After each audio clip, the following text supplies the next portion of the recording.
Video praktek pembelajaran, mata kuliah, komunikasi interpersonal, pertemuan ke-6 oleh Rahayu Rahmadani, M.Sowes. Di pertemuan kali ini membahas tentang komunikasi verbal dan komunikasi nonverbal.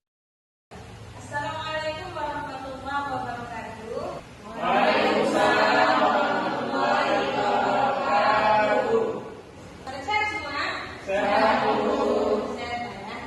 Baik, hari ini saya akan menjelaskan mengenai komunikasi interpersonal. Jadi, ada yang tahu komunikasi interpersonal itu apa? Enggak. Kurang tahu, Bu. Mau tahu? Nah, jadi komunikasi interpersonal itu adalah komunikasi. Yang tahu komunikasi, jangan dulu kita komunikasi interpersonal, tapi komunikasi. Ada yang tahu makna dari komunikasi? Saya jawab apa antara dua orang atau lebih. Ada yang lain?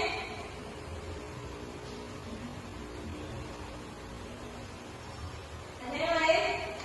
Jadi komunikasi itu adalah hubungan timbal balik antara individu dengan individu, individu dengan kelompok, dan kelompok dengan kelompok. Itulah disebut dengan komunikasi. Nah, harus ada komunikator dan ada komunikator. Tapi hari ini saya akan menjelaskan istilah komunikasi itu.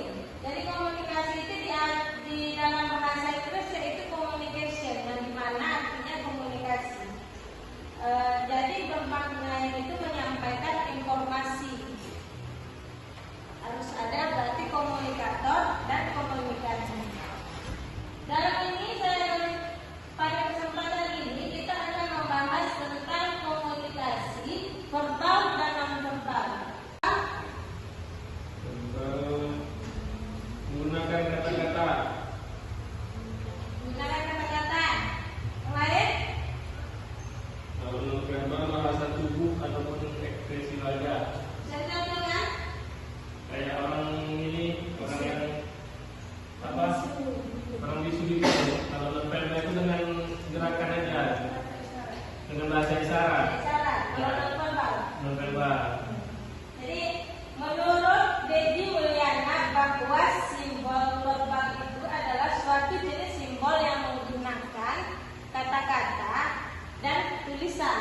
Jadi ada kata. Jadi verbal itu terbagi lagi menjadi dua. Ada yang verbal tulisan dan ada juga komunikasi yang lisan, verbal lisan. Nah, jadi komunikasi yang verbal lisan itu adalah dapat didefinisikan sebagai suatu proses di mana seseorang berbicara dan berinteraksi secara lisan dengan pendengar dan untuk mempengaruhi tingkah laku penerima. Contohnya itu ada yang bisa jelaskan? Tatap muka, wawancara, teleponan. Nah, itu komunikasi yang berbentuk lisan.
gitu. Setelah itu ada dia yang mengandung kata-kata yang jenis budaya. Misal contohnya itu kalau bahasa kita itu kan menghilangkan awak itu kan saya.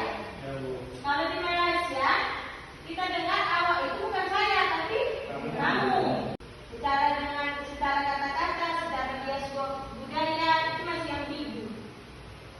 Makanya verbal itu dia ada kata-kata yang mempunyai keterbatasan. Selanjutnya ada komunikasi non-verbal. Non-verbal itu mana? Apa itu komunikasi non-verbal? Bahasa isyarat. Komunikasi yang tidak menggunakan kata-kata, tapi dia menggunakan gerak tubuh dan menggunakan sentuhan ataupun kontak mata. Iya betul. Jadi komunikasi non-verbal ini komunikasi yang digunakan dengan bahasa-bahasa body language, dengan bahasa tubuh. Jadi ada komunikasi non-verbal.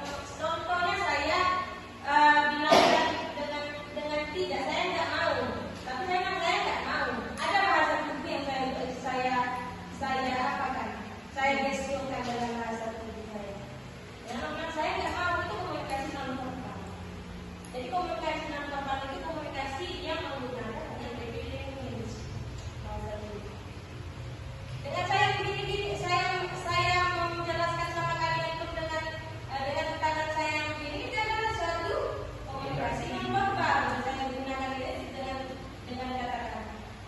dengan kata-kata dan dengan juga body language saya. Dia mempertegas lagi.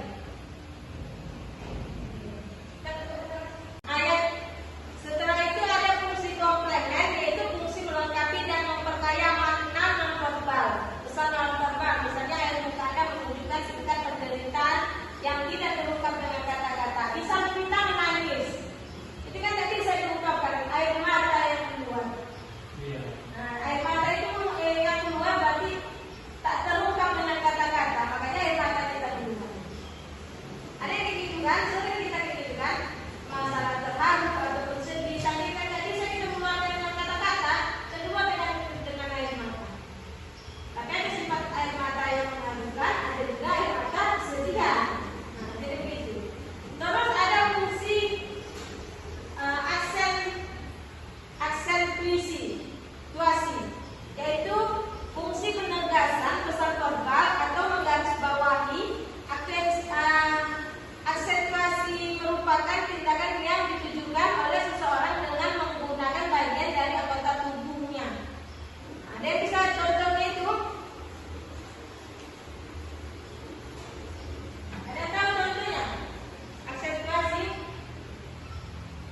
Aksentuasi yaitu fungsi menegaskan pesan verbal yang menggarisbawahi. Aksentuasi ini merupakan tindakan yang ditujukan oleh seseorang menggunakan bagian dari anggota tubuhnya di samping dia menggunakan kata-kata. Misalnya kamu, itu termasuk dari contoh yang bersih, menampar begitu. Itu termasuk komunikasi non-verbal yang bersifat definisi. Koskan.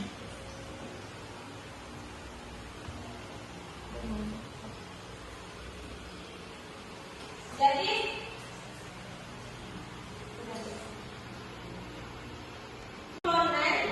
dalam komunikasi verbal yaitu fungsi melengkapi dan memperkaya makna pesan dan non-verbal tadi. Misalnya, ada yang bisa contohkan lagi contoh komunikasi non-verbal?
waktu